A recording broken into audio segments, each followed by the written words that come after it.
Innal hamdalillah nahmaduhu wa nasta'inuhu wa nastaghfiruh wa na'udzu billahi min shururi anfusina wa sayyiati a'malina may yahdihillahu fala mudilla lahu wa may yudlil fala hadiya lahu. Ashhadu an la ilaha illallah wahdahu la syarika lah syahadata man huwa khairum maqaman wa ahsanu nadiya. Wa asyhadu anna sayyidina Muhammadan abduhu wa rasuluh al-muttasifu bil makarimi kibara wa sabiyya.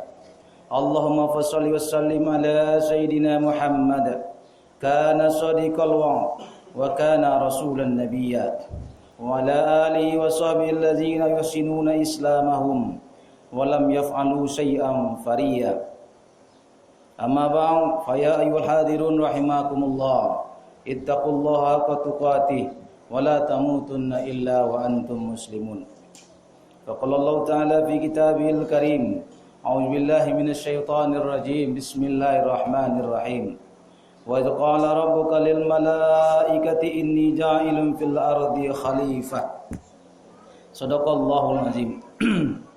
Kaum muslimin sidang jamaah Jumat rahimakumullah, mari kita bersama-sama mengucapkan puji dan syukur kepada Allah Subhanahu wa taala. Karena pada siang yang berbahagia ini kita masih diberikan kesempatan oleh Allah Subhanahu wa taala untuk melaksanakan suatu kewajiban yang ditimpakan kepada kita kaum muslimin laki-laki, yakninya salat Jumat berjamaah.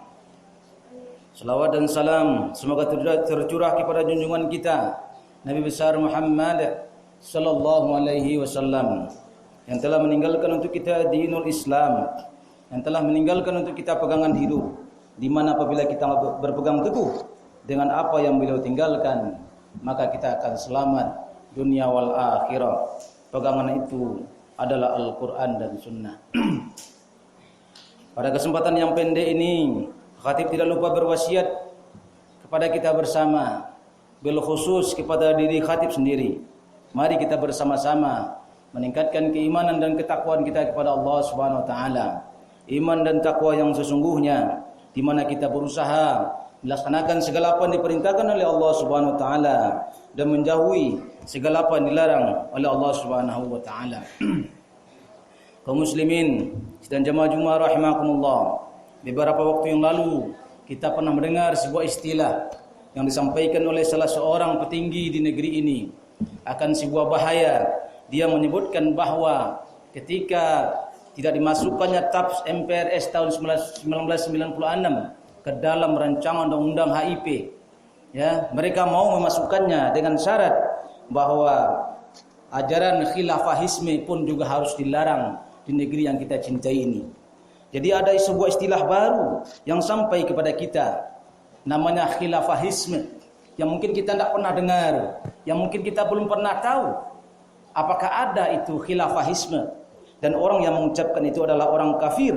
Kalau orang kafir yang mengucapkan, pasti dia mengandung niat buruk, pasti dia berkeinginan kuat bagaimana kita kaum muslimin terjauh dari ajaran kita, ajaran Allah Subhanahu wa taala. Ketika kita mendengar istilah yang disampaikan oleh para seorang petinggi itu, maka di tengah kaum muslimin terpecah belah. Mereka ada yang terpengaruh, percaya dengan ucapan orang kafir.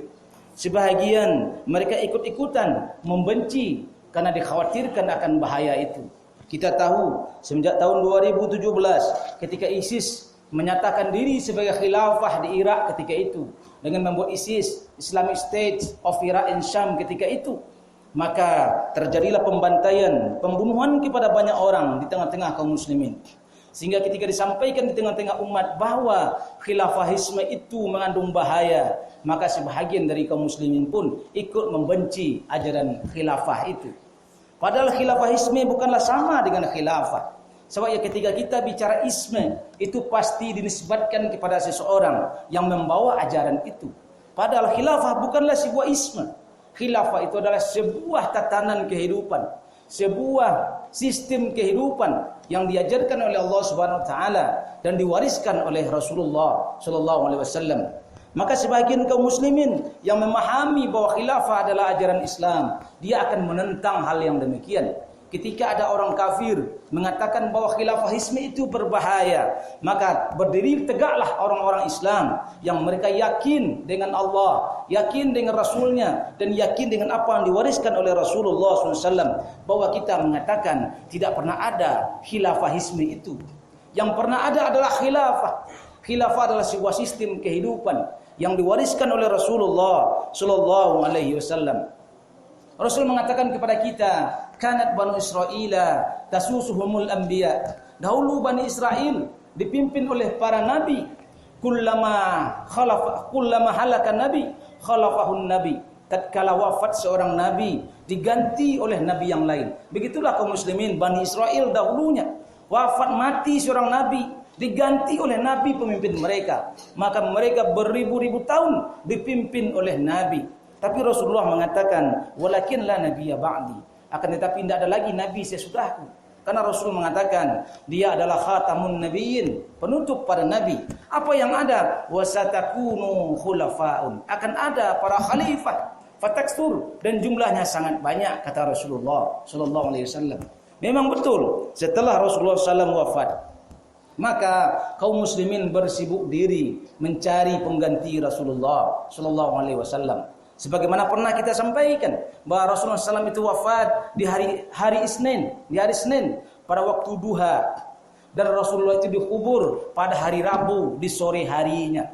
Kita bisa bayangkan berapa lama jenazah Rasulullah SAW terbentang. Jenazah Rasulullah terbengkalai lebih kurang 3 hari 2 malam lamanya. Padahal Rasulullah SAW memerintahkan kepada kita agar kita menyegerakan penyelenggaraan jenazah. Ketika saudara kita, ketika karib kerabat kita meninggal dunia, maka Rasulullah memerintahkan kepada kita secepat-cepatnya kita melaksanakan penguburan jenazah Rasulullah SAW. Tapi sayang, tatkala Rasulullah SAW wafat, beliau wafat, kemudian para sahabat tidak langsung menguburkannya. Karena tatkala Abu Bakar As-Siddiq sedang bersibuk diri dengan jenazah Rasul, ternyata ketika itu orang-orang kaum Ansor mengadakan pertemuan di Sakifah Bani Sa'idah. Apa pertemuan yang mereka lakukan? Mereka mencari pengganti Rasulullah dalam mengurus kehidupan umat. Ketika kabar itu sampai kepada Umar bin Khattab, maka Umar bin Khattab bergegas masuk ke ruangan jenazah Rasulullah tatkala Abu Bakar ada di sana, dan memberitahukan kepada Abu Bakar ada sebuah peristiwa yang sangat penting yang ingin beliau sampaikan. Maka Abu Bakar bertanya, apakah ada peristiwa yang lebih penting daripada wafatnya Rasulullah sallallahu alaihi wasallam? Maka Umar mengatakan bahwa sekarang orang-orang di Sakifah Bani Sa'idah melakukan pertemuan. Kalau kita tidak menghadiri pertemuan itu, niscaya akan terjadi keterpecah belahan kaum muslimin. Mendengar itu akhirnya Abu Bakar keluar dari jenazah Rasulullah sallallahu alaihi wasallam. Berangkatlah 3 orang muhajirin ke Sakifah Bani Sa'idah. Ada Abu Bakar As-Siddiq, ada Umar bin Khattab, ada Abu Ubaidah bin Jarrah. 3 orang dari kaum Quraisy, 3 orang dari kaum muhajirin menghadiri peristiwa itu. Berapa lama mereka rapat? Lebih kurang 3 hari 2 malam lamanya. Mereka rapat menentukan siapa yang akan menggantikan Rasulullah sallallahu alaihi wasallam. Selama mereka rapat itu, jenazah Rasulullah SAW terbengkalai.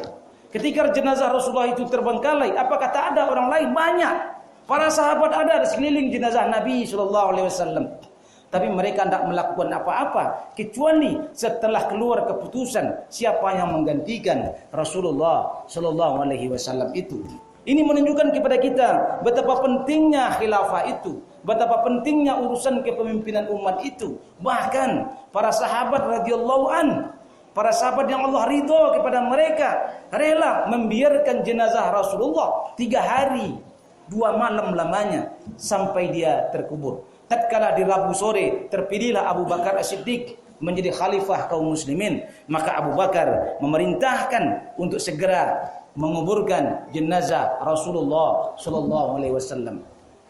Dan kekhilafan itu berlangsung terus semenjak zaman Abu Bakar As-Siddiq tahun ke-12 Hijriah sampai khilafah itu runtuh pada tahun 1342 Hijriah lamanya. Lebih kurang 1330 tahun lamanya khilafah itu ada, memimpin dunia. 2/3 belahan dunia pernah dipimpin oleh para khalifah itu.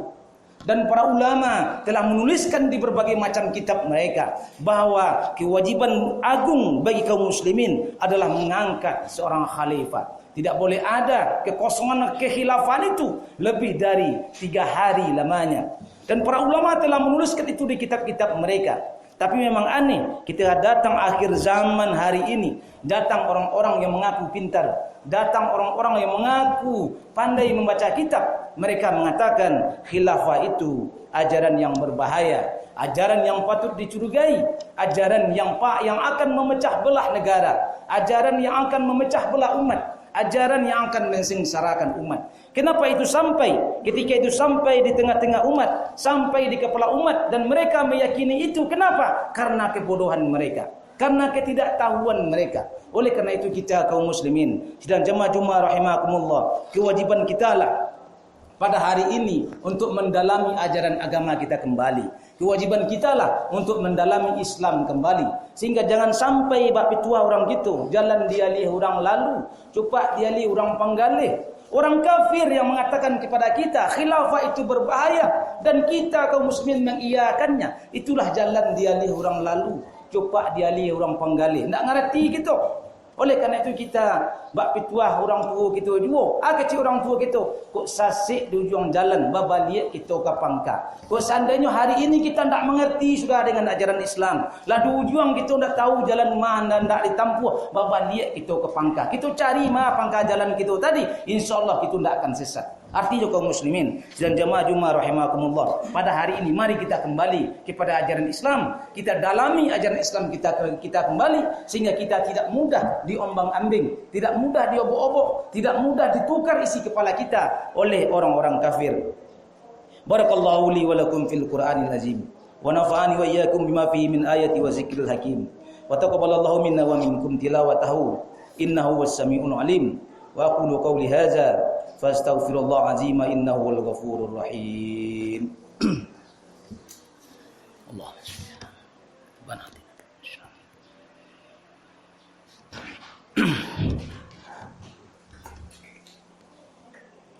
Alhamdulillahilladzi hadana li hadza wa ma kunna linahtadiya laula an hadana Allah. Asyhadu an la ilaha illallah wahdahu la syarika lah. Asyhadu anna sayyidina Muhammadan 'abduhu wa rasuluhu ad-da'i ila ridwanih. Allahumma shalli ala sayyidina Muhammad wa ala alihi wa sahbihi wasallim tasliman katsira. Amma ba'd. Wa ya ayyuhan nas usikum wa iyaya bi taqwallah faqad fazal muttaqun. Qala Allah ta'ala fi kitabil karim. A'udzu billahi minasy syaithanir rajim. Bismillahirrahmanirrahim. Wal 'asr innal insana lafi khusr illa allazina amanu wa amilus solihat wa tawasaw bil haqq wa tawasaw bis sabr. Kaum muslimin sidang jamaah Jumat rahimakumullah, pada khutbah kedua ini khatib ingin menyampaikan kepada kita, Allah masih memberikan kita waktu. Oleh karena itu gunakanlah waktu ini sebaik-baiknya. Dalamilah kembali Islam, dalamilah kembali ajaran Allah Subhanahu wa taala, sehingga kita bisa selamat kehidupan kita di dunia wal akhirah. Innallaha malaikatahu yusholluna 'alan nabi. Ya ayyuhallazina amanu shallu 'alaihi wa sallimu taslima. Allahumma shalli 'ala Muhammad wa 'ala ali Muhammad kama shallaita 'ala Ibrahim wa 'ala ali Ibrahim wa barik 'ala Muhammad wa 'ala ali Muhammad kama barakta 'ala Ibrahim wa 'ala ali Ibrahim fil 'alamin innaka Hamidum Majid. Allahumma ighfir lana dzunubana wa liwalidayna warhamhuma kama rabbayana shaghira. Allahumma ighfir lil muslimina wal muslimat wal mu'minina wal mu'minat al ahya'i minhum wal amwat innaka sami'un qaribun mujibud da'awat wa ya khadiyal hajat. Allahumma izil islam wal muslimin wa izil syirka wal musyrikin wansur ibadakal muwahhidiyya wansur man nasaraddin wakhzul man khazalal muslimin wa dammir a'da'ad-din wa ala kalimatika ila yaumiddin. Allahumma dafa'anna minal bala' wal waba' wal zalazil wal mihan wa su'al fitnati wal mihan ma zahara minha wa ma batan an biladina Indonesia khassah wa sairil buldanil muslimina amma ya rabbal alamin. Rabbana zalamna anfusana wa illam taghfir lana wa tarhamna lanakunanna minal khasirin. Rabbana hab lana min azwajina wa dzurriyyatina qurrata a'yun waj'alna lil muttaqina imama. Rabbana atina fid dunya hasanah wa fil akhirati hasanah wa qina azabannar. Ibadallah, innallaha ya'muruna bil